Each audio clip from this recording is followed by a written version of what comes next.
Jemi rikthyer në transmetim në këtë pjesë të dytë, si zakonisht flasim për plandeminë ose për atë që disa e quajnë pandemi. Unë e quaj plandemi sepse për mua ka qenë gjithë një skenar për të skllavëruar dhe varfëruar popujt, edhe popullin shqiptar. Ju kujtohet besoj se një vit më parë si tani, Edi Rama publikonte video të llahtarshme, dhune policore, duke i shitur si video të policisë që dhunonte njerëzit që kishin thyer karantinën në Spanjë. Më vonë zbuloi se ajo video ishte bërë në Algjeri dhe protesta s'kishte lidhje fare me pandeminë. Na ka montuar pamje nga filmi amerikan hollywoodian Apocalypse Now, duke na paralajmëruar pra indirekt se do të na qellojë, do të përdor edhe gazin lotësielës, edhe dhunën e ushtrisë që në mars ishte në rrugë me autoblinda, nëse dalim jashtë shtëpisë pa lejen e Edi Ramës. Dhe atëherë leje mund të merrte vetëm kryefamiljari dhe vetëm për 1 orë në ditë. Fëmijët, pleqt, të gjithë të tjerët duhet të rinin mbyllur në shtëpi. Por gjatë gjithë kësaj kohe, një gjë nuk na e than kurrë komiteti i ekspertëve, mjekët tanë, qeveria, fatkeqësisht edhe opozita. Që të rrisim imunitetin. Kur nuk na than një gjë fare të thjeshtë, si rritet imuniteti, që nëse e marrim këtë virus, ashtu si çdo virus tjetër stinor, ta kalojmë në këmbë, ta kalojmë me sa më pak pasoja. Asnjëherë nuk na than se duke bërë disa veprime fare të thjeshta, që nuk kanë edhe ndonjë kosto shumë të madhe. Për shembull, duke shtuar vitaminën D, ne do të kishim imunitet më të fortë dhe do ta përballonim me sukses virusin. Tani dua t'ju tregoj një video. Një video që zgjat 7 minuta, është e përkthyer dhe e titruar në shqip, që ta kuptoni të gjithë ju se sa na kanë mashtruar gjatë këtij viti, se sa e thjesht ka qenë dhe mbetet ta luftojmë Covidin, thjesht duke ruajtur imunitetin. Nuk po them se ata që smuren nuk duhet të shkojnë në spital. Këtë nuk po e them dhe nuk do ta them kurrë. Nuk po them se ata që smuren dhe që kanë patologji shoqëruese nuk duhet të marrin ilaçe. Kjo video flet vetëm për njërin aspekt, mbrojtjen e imunitetit përpara kontraktimit të virusit. Shikoni videon dhe rikthehemi për të diskutuar së bashku. So today we're going to talk about the cheapest COVID-19 therapy in the world. Can you take a wild guess what it is? Voila, it's the sun. And what it can do to give you vitamin D. And when I'm talking about the cheapest, I'm talking about the cheapest. It's actually free. It costs you nothing. All you have to do is go out in the sun and get 20 minutes of it. Now, when you evaluate a concept or a theory about something, you want to look at all the factors that align with it. And if there's a lot of things that align with it, chances are it's true. So let's go through the various things that align with this concept that I'm talking about. First thing I want to talk about is a small community in Sweden, in Stockholm. There's a very small group of Somalian immigrants, okay, and they make up less than 1% of the entire population of Stockholm. It's actually 0.84%. Yet, 40% of all the COVID-19 deaths were from this small group. Now, how could that be? Let's take a look. So the first question is, what puts people at risk? You have pre-existing health problems, obesity, diabetes, high blood pressure, cardiovascular disease, COPD, asthma. Well, guess what?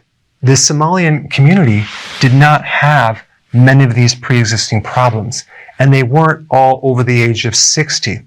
So we can rule that out. But what they do have is darker skin. Now, what is about darker skin in vitamin D? Well, the melanin that changes the color of the skin protects against UV. So it's like an ultraviolet sun blocker, which also prevents the absorption of vitamin D. And that also aligns with another concept which occurred in Chicago. 72% of all the deaths from COVID-19 were African American. All right, another point about the Somalians, their dress code. They usually don't go out and expose their body to the sun. They're pretty much fully covered. Their head is covered. Same thing happens in the Middle East where you have all this sun and a lot of clothing, so you're not going to get a lot of vitamin D. Now, there's 2 studies, but I'm going to emphasize one that showed a 73% vitamin D deficiency in Somalian women. And last thing, I already mentioned this, there's a low comorbidity. If you take a look at the world based on hemispheres and latitude, you're going to find the great majority of COVID deaths were in the northern hemisphere. And that is related to the distance between where you are and the sun and how much vitamin D you're going to get. Now, there are some exceptions to this, like the Nordic countries, okay? They seem to have a lower risk of COVID-19. How could that be? Well, guess what? They consume a tremendous amount of fatty fish. Okay, so then we have the seasonality. Have you ever noticed certain viruses are seasonal? The flu comes out in the winter. It could be because of the vitamin D deficiency, or it could be these two other things right here, temperature and humidity. There's some really great data on COVID-19 and temperature and humidity. In fact, as the temperature goes up, as in going to the summer, and humidity goes up, you find the virus loads go down. So that's very, very exciting because we're going right into the summer. Vitamin D is a very powerful immune modulator. In other words, it directly regulates a lot of different parts of your immune system, especially the part which puts the fire out of an overreacting immune system, where there's too much inflammation. That is one of the factors that can kill someone from this virus. Next point I want to bring up is a study from Indonesia. I did a video on this. So basically, they put people in 3 groups. And I'm talking about people that were infected with COVID-19, actually tested on a blood test. In the first group, 49.7% of the total group had normal levels of vitamin D, okay? And guess what? The mortality rate was only 4%. And the next group they tested had an insufficient amount of vitamin D. So it's kind of like a subclinical amount, or it wasn't completely deficient, but it was a lower amount of vitamin D. And that made up 27.7% of the total group. Check this out. 88% mortality. 88% of that group died from this virus. The group that was deficient made up 23% of the entire group. 99% mortality rate. Why are we not doing studies on vitamin D for prevention as well as treatment for COVID-19? All right, next point is this. Vitamin D from the sun is very anti-inflammatory. It can help reduce the cytokine storm. I'm going to put some references down below, and if you don't know what this is, it's something that actually prevents the exchange of oxygen and CO2 and causes hypoxia and can actually kill someone. Now, one little side story about this is that when I was in practice, I had a patient who literally had a gut like this, okay? He had a huge stomach, and I found that every time he went on a vacation, he went down to Florida, and he would just lay in the sun. And believe it or not, he did not change his diet too much. And he would come back, and his stomach was flat. And I'm going, what the heck happened to you? Well, I think what happened was the vitamin D was an anti-inflammatory. It's an anti-stress hormone, and it really helped a lot of the inflammation that obviously was going on in his abdomen, because it couldn't have been actual fat, because that would take a bit of time to actually get rid of, but I think it was more of an inflammatory state, because I do know that anytime he went through stress, his stomach would just bloat. All right, next thing about vitamin D, it's anti-thrombotic. That means that it helps prevent clots. I don't know if you've seen my video recently on the mechanism between COVID-19 and what it does to your arteries and what it's doing to your vascular system just beyond the lung tissue, the little capillaries there. It's creating clotting, a thrombosis, and that actually is what's killing people.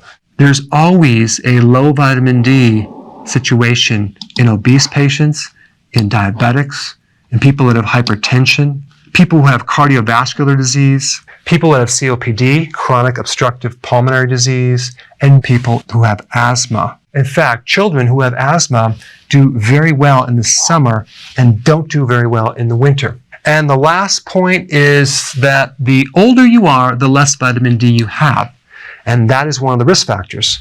So I hope I've convinced you of the importance of vitamin D in this situation as a preventative therapy, as well as a therapy that should be used during an infection. Unfortunately, it probably won't be studied or even talked about simply because it's the cheapest COVID-19 therapy in the world. Kjo pra ishte video e mjekut amerikan për vitaminën D. Unë personalisht nuk ja dija vlerën. Sa për jush ja dinin vlerën vitaminës D. Sa për jush e dinin se ajo ndikon pozitivisht për të gjitha llojet e smundjeve. Këtë nuk na e tha askush, as nga komiteti eksperte, as nga Ministria e Shëndetësisë, as nga mjekët që janë në frontin e parë të betejës kundër Covidit, as nga mjekët e tjerë. Nuk e kanë thënë as mediat, edhe mediat kanë luajtur një rol tepër negativ në këto vite. Vetëm na kanë alarmuar me numrin e vdekjeve dhe infektimeve. Po kur nuk na kanë thënë se si të mbrohemi. Duke pritur telefonatat tuaja, kalojmë tek titujt e gazetave që lidhen me pandeminë. Nga regjia më bën me dije se kam një telefonues në pritje. Alo? Përshëndetje. Përshëndetje. Po bëhen 30 vjet që popullin e kanë lënë dorë të fundit, janë interesu për vete, për pasurinë, për ligjet, është fatkeqësi që kjo lloj demokracie nuk ka drejtësi. Se po të kishte drejtësi, çdo gjë do të kalonte në shinat e veta. Tashi, patjetër që partitë ka simpatizonte e vet, të gjithë, dikush bë propagandën, analisti, dikush gazetari, dikush nuk rri në vendin që duhet të rri, që të loj kohën për qytetarët, po bën opozitarin, por vetëm lodhet kot, sepse shumica e popullit i vlerësojnë gjërat se çfarë ka ndodhur në këtë vend, edhe kush janë shkaktarët, edhe nuk mund t'i marrë një militanti ose gazetari se këto janë kështu. Prandaj janë shumica e popullit sepse e kanë djeg milikur, me rroba të zeza, nana, familje që kanë shit shtëpinë, ka shkatruar votën e lirë që i besoj popullit kësaj lloj demokracie në 92-shin, të gjithë. Prandaj nuk është nevoja sepse populli me shumicë votash, jo militantët do ta përcaktoj se si. Më bën përshtypje se si disa militantë që ofendojnë, nuk kanë argumenta edhe ofendojnë. Këto për mua janë beturinat e komunizmit. Janë betjet e komunizmit që s'prandon mendimin ndryshe. Se mendimin ndryshe tash në demokraci duhet ta pranojmë. Tash me mos se çfarë është bën, se kush ka shkatruar më shumë, kush ka shkatruar më pak, populli shumica e vlerëson shumë, sepse ka gjëra që janë shkatruar, po janë do të bëhen më mirë. Mirë, po nuk pranojnë, janë militantët që janë gati të hidhen në ashtu, prandaj këto është e kot, sepse shumica e popullit militantizmi do ta mysi. Gjithë të mirat miru pafshim. Ju faleminderit për telefonatën. Shëndeti në pandemi, rendja drejt klinikave private, dyfishohen vizitat, thot gazeta Mapo. Vonesa deri në një javë për përgjigjet e tamponit dhe mbi ngarkesën e qendrat shëndetësore publike për analiza ka rritur kërkesën për klinikat private. Fluksi i vizitave aty është dyfishuar dhe klinikat private duan para, jo të gjithë mund t'i paguajnë. Nga 50 testime me tampon që bëheshin në Tiranë, tani në qendrat shëndetësore jo publike, pra bëhen 30 deri 40 tampone PCR dhe testimet shpejta. Kemi një telefonat. Alo? Përshëndetje. Përshëndetje. Ju dëgjoj me vëmendje çdo ditë. Ju dëgjoj dhe emisionin pëlqen. E po këto që janë partia ka burë sikur e prishin, më duket mua, ja prishin bukurinë këtij emisioni. Mos i zgjat shumë muhabeti, kështu mendoj. Unë për veten time nuk jam as i majt, as i djallur, flas çfarë shoh. Po si duken bathet me sa ndjejmë ne, se u bom dhe ne sikur jemi politikanë, se kemi 30 vjet me këto halabak. Edhe na duket sikur dim, po ai ça dim, edhe mund të flasim. Me këto njerëz që ka opozita, kur nuk ka për të shpituar, ja po ta them unë që inshallah jam gjallë, se unë jam i vjetër, jam mbi 70 vjeç. Edhe mund të flas mas votimeve. Ju thoni se do fitoj Rama? Kurdo? Ju thoni se do të fitoj Rama në 25 prim? Ai është, ligjo, ai e di pse do fitoj. Ai mbras pas ka familje, ai edhe mund ta kthej vendin ka çapane. Ai edhe sikur të ketë familje, ai nuk pyet. Shumë mendoj unë, ndoshta mund ta kem nga po kuptohet njeriu. Po a duhet të marr vota që të fitoj? Si? A duhet të marr vota që të fitoj?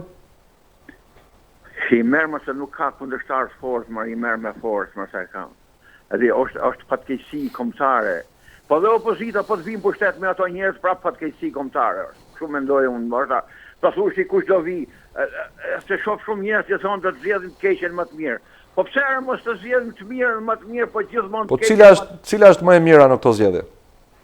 Ma këto asnjë, nuk pretendoj unë, kur nuk pretendoj që do rregullohet. Dash me këtë që është, dash me ato që do vinë. unë kur, është e fatkeqësi kombëtare, çfarë të bëjmë tash? Të mbajmë këtë që kemi. Urdhë? Të mbajmë këtë që kemi. Po ai do rri me forca se për të majt ne, për të majt se tu as 24 sekonda, jo. Me forcë nuk rrit dot ai se me forcë nuk qëndroi dot Ramizalia po. Inshallah jam gjallë unë se jam I vjetër. Inshallah jam gjallë unë, më fal, Inshallah jam gjallë unë edhe do flasim bashk mas votimeve. Çka nuk pret për këtë, se s'ka familje. Faleminderit që më dëgjoni. Edhe unë ju falenderoj për telefonatën. Vaksinat elektorale si krim kundër jetës, thot mjeku Erion Dasho, duke akuzuar pra qeverinë në gazetën Telegraf për politikat e ndjekura të cilat nuk kanë mbrojtur as jetën e mjekëve. Ai akuzon se vdekjet në mjek gjatë muajit mars janë dështimi I radhës I administratës së Boratit. Borat pra ai quhen kryeministrin.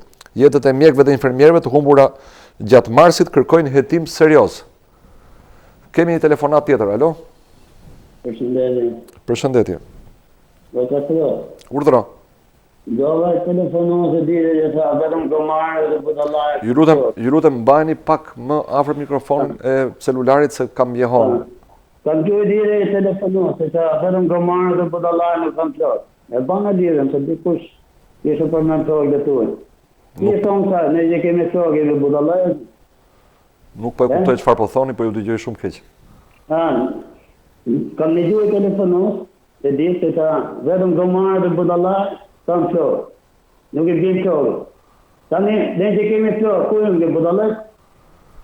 Zotëri, nuk e di ku jeni tani që po flisni, po ka shumë jehon, nuk ka rritë kuptoj se çfarë po thoni. Ata të një herë. Nuk kam që bëj lutem regjin të lejoj linjën, sepse qytetari nuk perceptohet dot se çfarë po thot. Dhe me qenë se pavarësisht këtyre që ju thash për pandemin, nuk po reagoni për pandemin, po merreni me politikën, do të kaloj edhe unë tek politika, pasi të shohim edhe këtë titull. Ulet ndjeshëm kurba e viktimave nga Covidi.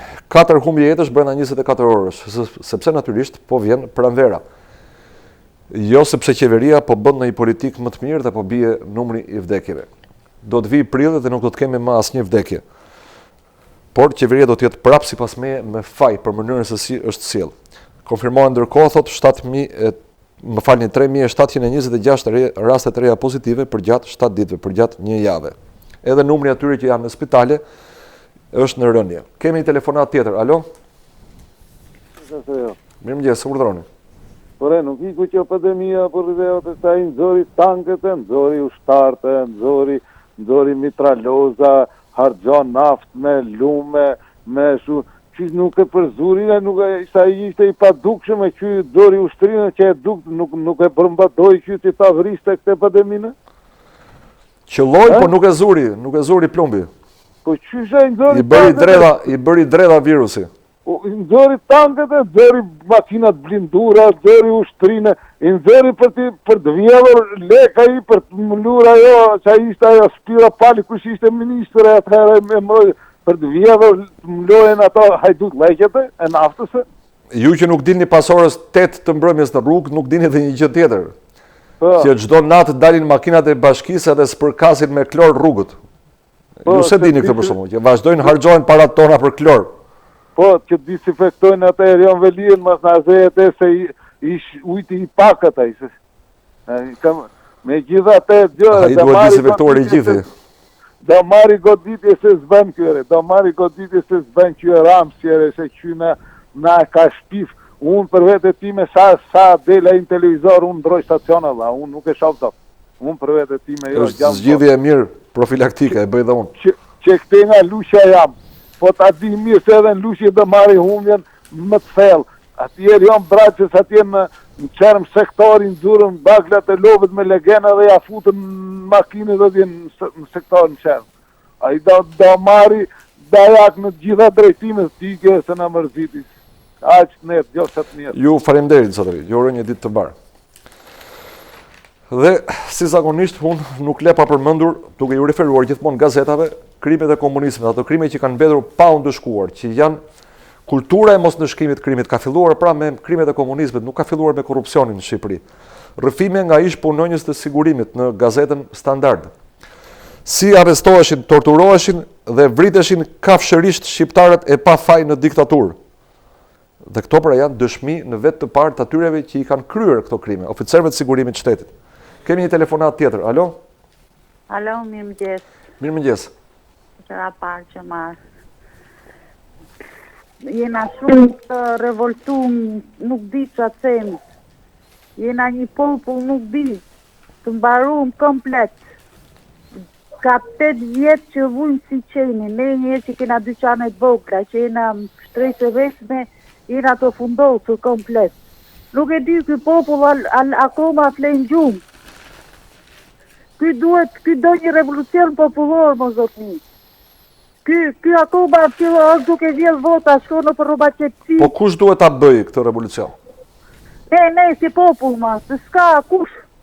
Po nga kush e prisni ftesën për ta filluar këtë revolucion? Nuk di as vetë, nga opozitat pasën. Qa e nga mduke sikur plejnë gjithë gjumë. Se nuk vinë të shikoj dyqan për dyqan që jena të falimentum komplet, nuk pagojmë do taksa, nuk pagojmë do drita. To janë duke i vjedhë në mënyrë makabër, ma. Po nuk mendoni se secili prej nesh mund të bëjë diçka pa pritur opozitën? Mund të bëjë protestën e vet? Po të bëjmë pra, po jena flejmë, po këto them edhe unë që jena duke flejtë gjumë, i them ndonjë jo po pse qohem unë, kur qohen gjithë. Po këtë duhet të hik 24 orë, mas. Ky është kriminel, komplet, me bashki Tirane, me gjitha. Ke pas jo bo Tirana, më ka burë, me fryma. Tiron duhet me marë, maksat, jo për pandemin. Pandemin me majtë mastira, për më majtë për ajin e rëndu, më zot, një pislik, rrugët, shqip rrua kavajët, shqip gjitha ne, që ka bëma, të janë duke vjellma, la flenë këj popullma. E dini që në datën 20, pra pardje, ka pasur protesta në të gjithë botën kundër masave antipandemi? Po, o ti shikoje, sa kanë fillu me bu maskën në jashtë, do më thonë, jo më brënda shtip, është më shumë pandemia. Nuk e di. Jena shumë të revoltum. Unë do doja që kjo revolt përkthehej në veprime konkrete. Ju falemderit për telefonatën, zonjë. Falemderit. Dhe në mbyllje për t'ju kujtuar se dikur nuk kemi qenë popull kaq i urtë, kemi qenë popull rebel që e kemi mbajtur kokën lart, një titull sërish nga krimet e komunizmit. Paulin Pali, qëndresa mbi njerëzore përballë torturave mizore. Dhe kjo është nga gazeta Mapo, që rregullisht ka këtë rubrikë pra të krimeve të komunizmit. Tani ju ftoj të shikoni në mbyllje 2 minuta video për mbledhje shkurtër e protestave që janë kryer në gjithë botën në datën 20, protestave të marshimit të lirisë, kështu janë quajtur, pra, marshimi mbar botror për lirinë. Vetëm në Shqipëri nuk pati një protestë të tillë. Për fatin ton të keq, po presim ende nga bota. Mirupafshim nesër.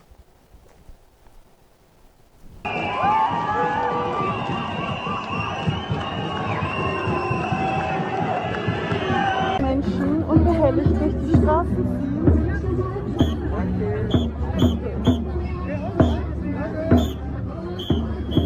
Locker über.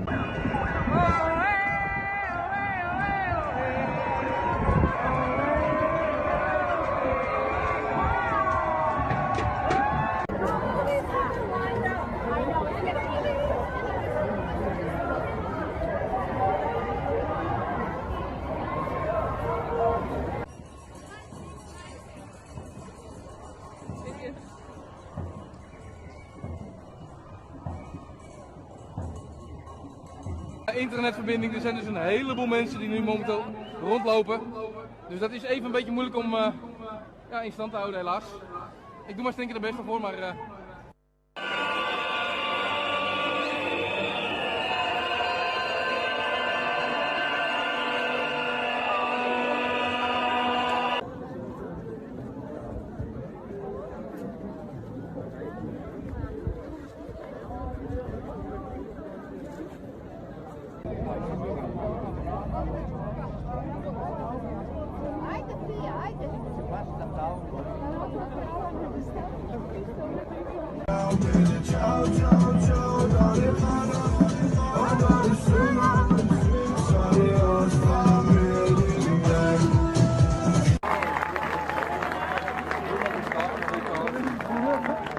Das gilt auch für die aktuellen Impfungen.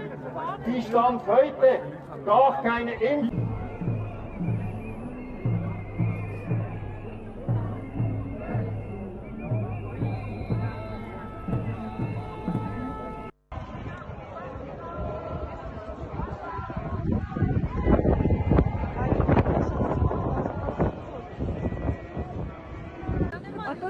масок.